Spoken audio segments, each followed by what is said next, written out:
Hello, hello, hello, and welcome to the Cinema Judge. I hope my voice finds you well. To all my normal listeners, welcome back. And if you're new to the show, welcome aboard. Now, approaching the bench today, we have an animated action-adventure movie called Migration. Now, here's the storyline. A family of ducks try to convince their overprotective father to go on a vacation of a lifetime. But listen to this cast.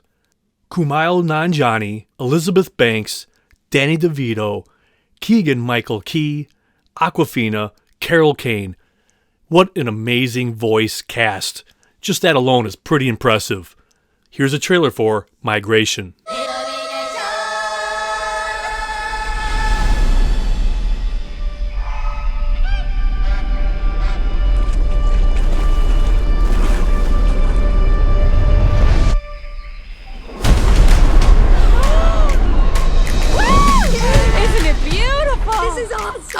Maybe we should go say hi. Hey there. Dax talked to a girl. A girl? He wants to marry her. What? I didn't say that. You said it with your eyes. What? Is anything? They must be migrating. Migration? What a stupid idea. Okay, you're impossible. Because I found a safe place for us to live. I want us to get out and see the world. What sort of father would I be if I put my young fowl in harm's way for no reason except a chance at a Caribbean vacation? I don't want to miss out on life because you're afraid to leave this pond. Here we go. Tail feather torsion. Check. Wing deployment. Check. Let's fly. The sun shining through with just a cloud.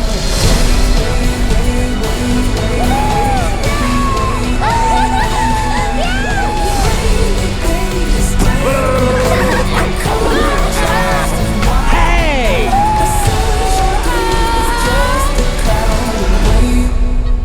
Why are we the only birds heading this way? What is this place?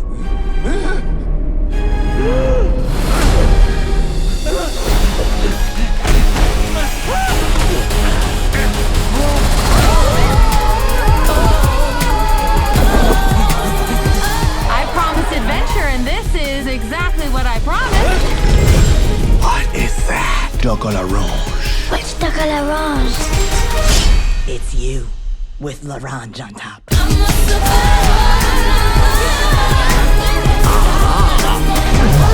can we land? You're old enough to do it in the sky now. We have a number 2 situation. Oh. But it's gross. Every bird does it in the sky. What if someone is looking down there? No one is looking down there. I told you we are not landing. There is no way we're landing.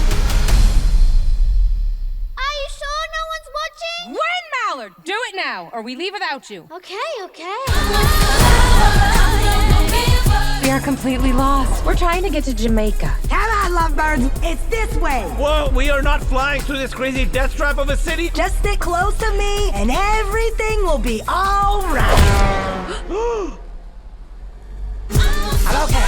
Yeah, no, I'm okay. We can do this. Whoa. Ha ha! You missed, boss. Maybe don't stick too close. Coming up next, we have a featurette.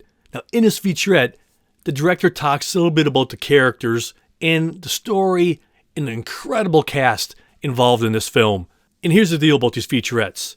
They have clips, they show on the set stuff, they show in the studio. At the end of the show, I'm going to give you a website in case you want to watch this episode. You could go there and watch it on demand whenever you want. At the current moment, it's not there yet because it's Christmas Eve. I'm sitting here 10 to 9 on the 23rd. So obviously nobody's in the studio and it won't be out there probably until next week or maybe a little bit after. But I assure you, this will be out there in case you're one of those people who really enjoy watching these. Because it's kind of fun when you get to put the image with the sound. Here's that featurette. Here we go. Gosh, this is it, guys. That is so good. Hear that? Hear that? Migration is about relationship within a family of ducks. And it's really funny and special. They must be migrating. We're going to Jamaica. I really want to see that. I want to go to Jamaica. What they make jam. The father is really protective with his family, and at some point he realized that actually the family wants more. I don't want want to miss out on life because you're afraid to leave this pond. They need to discover the world. Let's fly.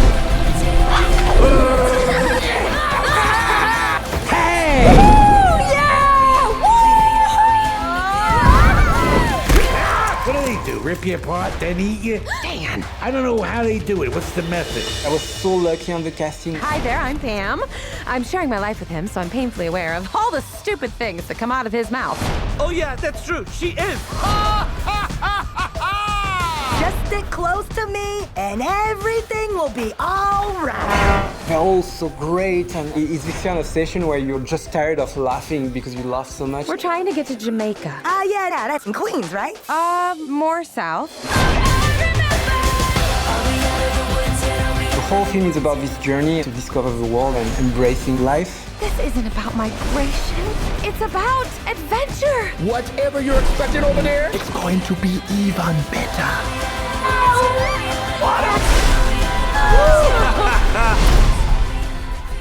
Now get out there and have some fun. It just totally amazes me sometimes when I really sit down to think about it, how long it takes to make these animated films. Several years. The commitment that everybody puts into it. And then you throw it out there, and then sometimes movies are maybe a big hit, or they're in and out of the theater, lickety-split. And I often think about the creators, thinking for them, I sacrificed all this time, and now it's gone.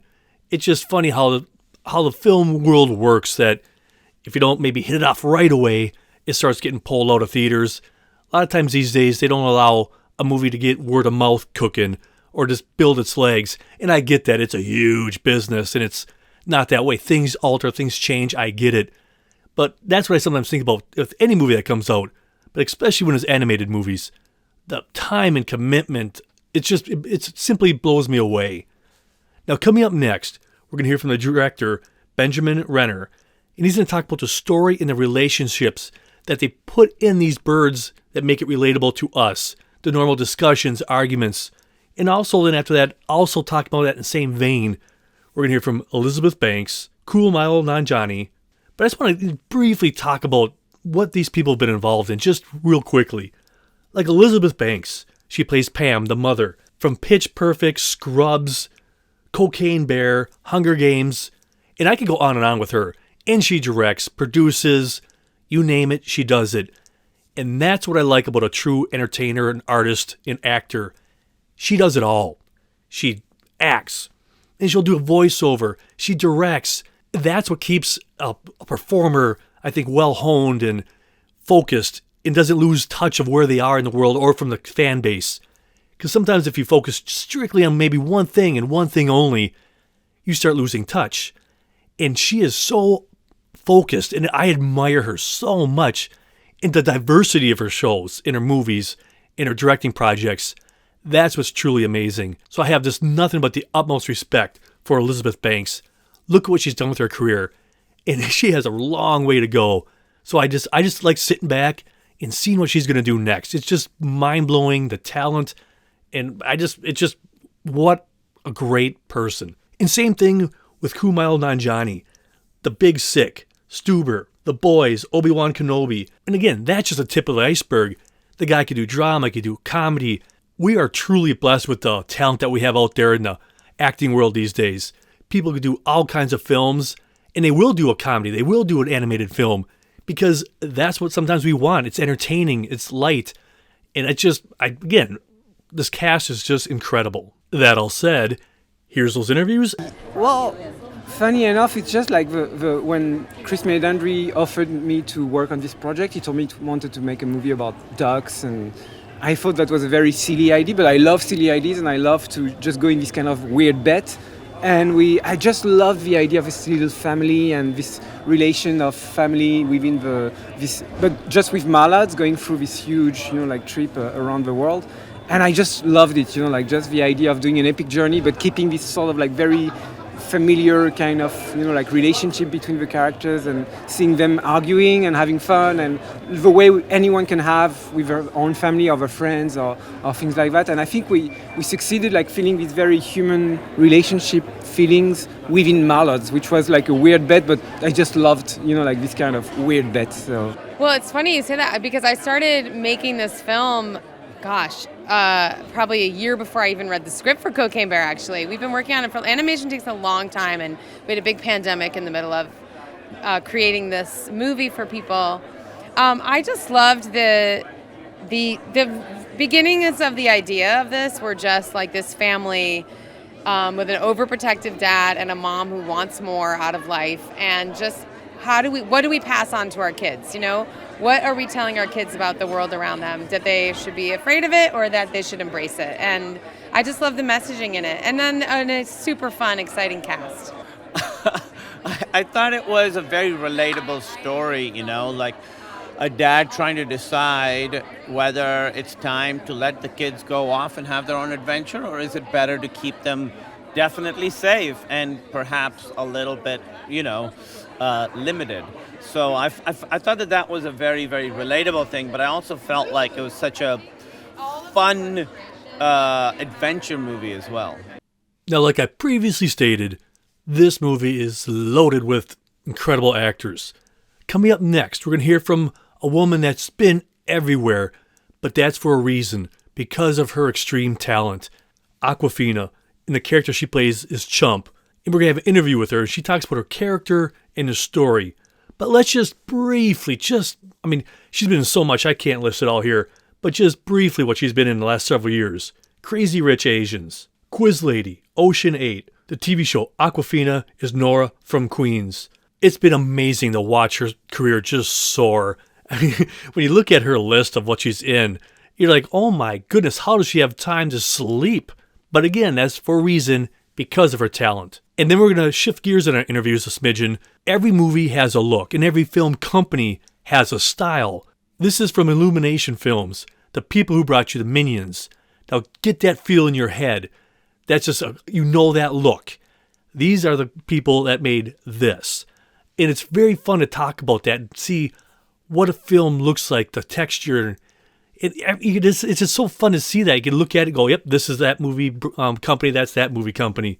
So we're going to hear from the director, and I love when he talks about how he used old paintings as inspiration to try to set up some of the shots that they have here. And that's what I find incredibly fascinating. It's not just trying to say, okay, let's slap together a scene, no one will care. They went to the extreme, or to the detail of real paintings, real pictures, and how they could utilize that in an animated film. I really respect that, because that means they care about us. It's not just trying to, again, slap it together just to try to make a buck. And then we're going to hear from Elizabeth Banks, talks about the look of the film, and again, back to Awkwafina. It's really an honor. I am a New Yorker, so I think it's just an honor to play a pigeon, one with attitude, I think so. And it's been so fun, and I really love playing the role of Chump. I loved working with the whole cast, and I'm really excited for it. Yeah, I think Chump is probably like the most different bird I play. So I think my fourth or fifth bird, which is, I don't know if that's a compliment or an insult, but I really liked getting into the character, and yeah, I like voice work because you literally don't have to wear, you just come in with like one crock on and you're good, So it's nice in that way. Oh yeah, definitely. Figuratively and in the movie. When I heard about this story, I thought it was really beautiful and this kind of like really cool kind of like metaphor for like what we all do, And I love that there's the family aspect. I love that they have different stops along the way. I think it's a really beautiful story. Yeah. The look of the film, we really wanted to share this feeling that anyone can have. When you get out of your comfort zone, like thinking, okay, I'm going to step out and try to maybe do a huge hike or just discover the world, like just not staying in your home and doing the same things over again. And we just wanted to reward the audience with like this beautiful scenery that you can have when you do this kind of effort of going out. And so we really, watched all those beautiful paintings from the 19th century, like trying to understand how they managed to capture those beautiful, just those moments that last for 5 seconds of a sunset or a sunrise or a moment with just clouds there and everything, and try to share that with the audience. Yeah. It is. It's really, and to finally be able to share it with the world. And the animation is beautiful. I mean, there's a reason it takes a long time. This is incredibly detailed work. Oh, wow. Yeah, so good. I mean, the animation is insane. And, like, the pigeon, like, has my eyelashes. I don't know how to describe it, but, like, the way that they kind of work in you and the character is always really cool. Now, we're not done talking about the incredible cast yet. Coming up next, we're going to hear from the incredible Keegan-Michael Key. He plays the character Delroy. But let's briefly cover, again, this is another guy, his list of shows, movies, just extensive. It would take me hours just to talk about all the stuff. But he's in the recent movie Wonka, Super Mario Brothers movie, Rick and Morty TV show, The Lion King. And again, that's just the tip of the iceberg. You know his work. And up next, he talks about his character, but also, I love his interview because he talks about doing a Jamaican accent and how sometimes that could easily be bled into an Irish accent. And I just love the honesty, talking about doing these things that isn't as easy as we think it is, but trying to get that dialogue down and the accent down. I just find it incredibly funny. And one more thing I want to talk about these interviews. These are interviews done from the world premiere. These aren't done in a controlled environment. So all the stuff you hear, all the noise, that's from the world premiere. I just wanted to throw that out to you just so you know what's going on. I was I was very excited. I was like, this will be a fun challenge. I've never played Jamaican before, and I love doing dialect work. So it was really exciting. Yeah. It is tricky because what happens with Jamaican is sometimes it can turn a little Irish. And so sometimes you find yourself going to Lucky Charms instead of being in Jamaica when you're trying to stay in a type of dialect. You know what I'm saying there, man? Okay. But it was so much fun. Yeah. Go ahead, give it a try. I bet you if you really think about it, it's easy to slip into Irish from Jamaican. I talked to somebody else about this recently and they're like, no way. But give it a second. Try it. You'll see. You'll see what he's talking about. And coming up next, we're going to hear more from Keegan-Michael Key. And he talks about how his character is a metaphor for this entire family. And it's really cool to hear him delve into that.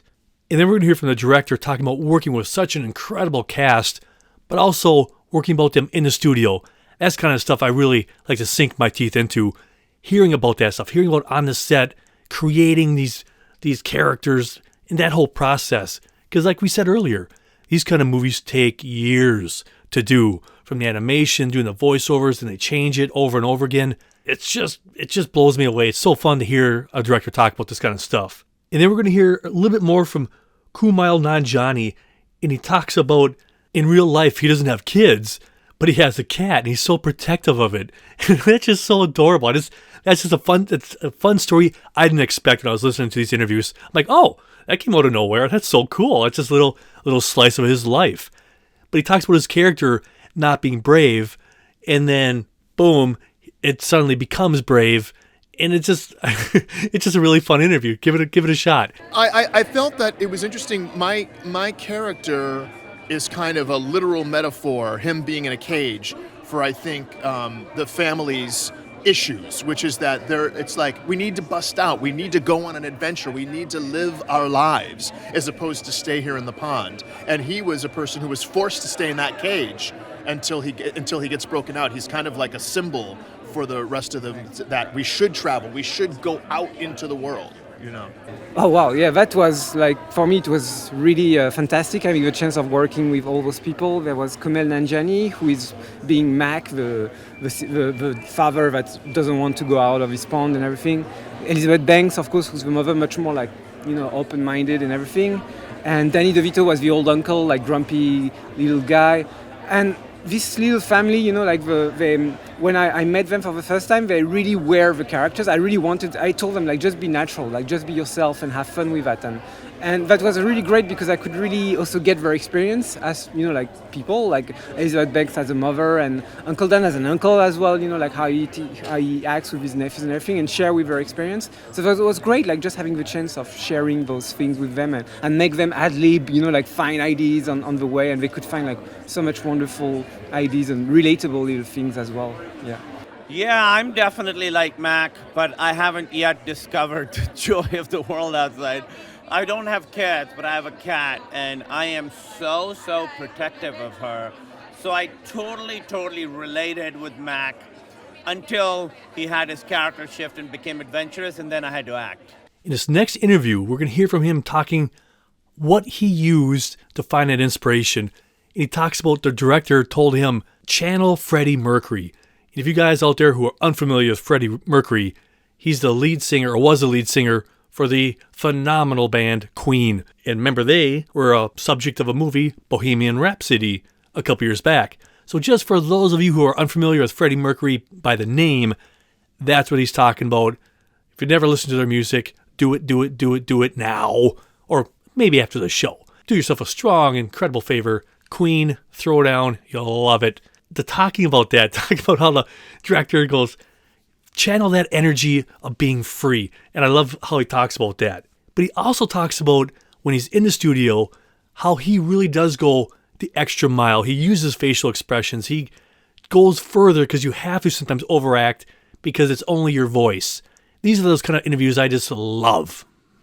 Think Freddie Mercury. Yes, he did say that to me. He did say that to me, didn't he? Yeah, I feel like really what it was is that joyfulness that you were talking about, you saw in the scene where I come out of the cage, is that he wanted there to be this almost rock and roll squeal of joy and freedom, and that was the Freddie Mercury of it. Yeah, yes. Well, the funny thing is I do use my facial expressions and body language in the booth, and I think that I actually find animation to be less difficult because I think you're allowed to overact a little bit because you're trying to match the look of the characters, which are always bigger than life or exaggerated, and so that you get to put more of yourself into it, and that to me is really fun. We're going to hear from the director, and he talks about what kind of movie he wanted to make. And during the interview, this is just very fun. He's giving an interview to the person who's interviewing him, and right behind him, Keegan is walking by him, and then Keegan kind of comes over to him and interrupts the whole interview. Hey, you're real. Good to meet you. And they hug each other. It's just a fun moment because they weren't in the studio together. They were doing it on Zoom. So that brief, spontaneous moment really captures, it's really nice to finally meet you and not just see you on the Zoom. I don't know. For whatever reason, that little scene coming up here, that interview, this is very real. And then we're going to hear from cast members. We're going to hear from Elizabeth Banks just talking about working with the director and doing it over Zoom and how different that is compared to in the studio. And a lot of these movies that are coming out now that are animated sort, they have been done through Zoom, maybe at their own homes or wherever they do them, but it wasn't the same thing. So that's another thing to kind of take to effect here. A lot of these things were done just randomly away from everything, not even working with anybody in the studio. Then we're going to hear from Keegan talking about meeting these people for the first time and the director. And then also, Awkwafina talks about that. And then we're going to hear from Elizabeth Banks, and she talks about this movie capturing those simple family moments. And then we're going to hear from Awkwafina talking about just almost everybody can relate to this movie. And then finally, we're going to hear from the director, and he also talks about everybody in your family will understand this film. Everybody will be able to quote the lines. It's just fun hearing him talk about basically how this relates to everybody. Well, I couldn't really tell. For me, it's just like I just wanted to make this movie that everyone can relate to because I just love myself watching children movies or like every kind of audience family movies. So I just wanted to do something where anyone could have fun and then again the idea was to how are you? Sorry, I just never met him in person. I've never ever seen you. Real. You're real, right? Yeah. You're not just an image on a screen. Yeah, because we did all the acting. The whole thing was done. Yeah, it was great. So nice to see you. Yeah, that's crazy. He's real. It's just like just like the parrots. Yeah, like exactly. Yeah.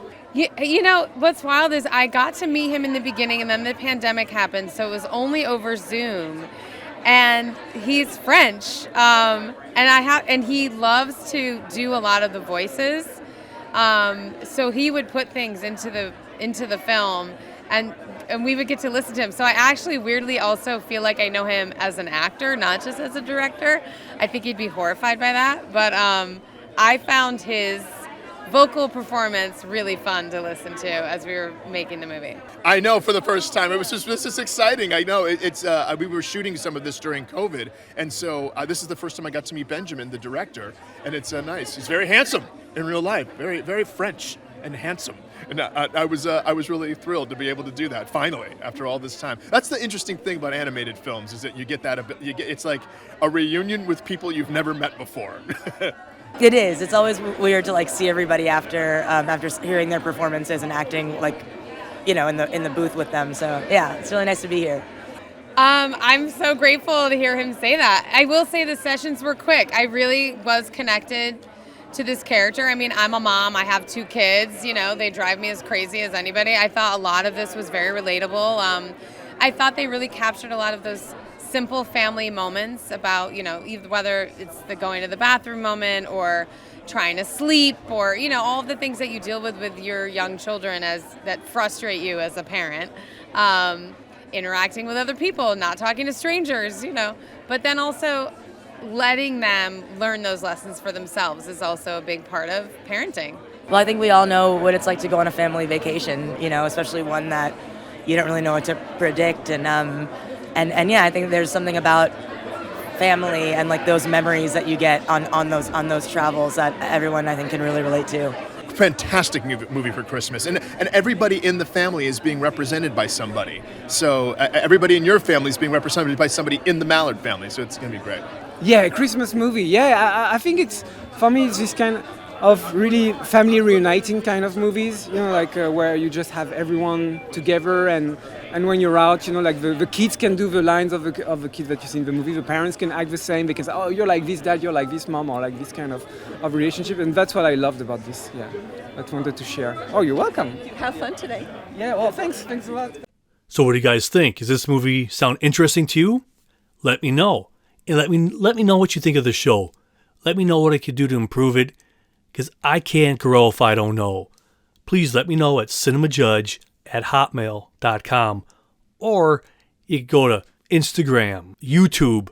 I have a lot of people commenting on YouTube, so go on YouTube. It might not be there right now, because it might take me a little bit of time to put it up there, but it will be there. But that being said, feel free to leave a message there. Pinterest, Tumblr, Hive, Mastodon, TikTok. I leave a lot of stuff there. I'm also on Threads. I'm on most platforms, not all of them, but I'm on a lot of them.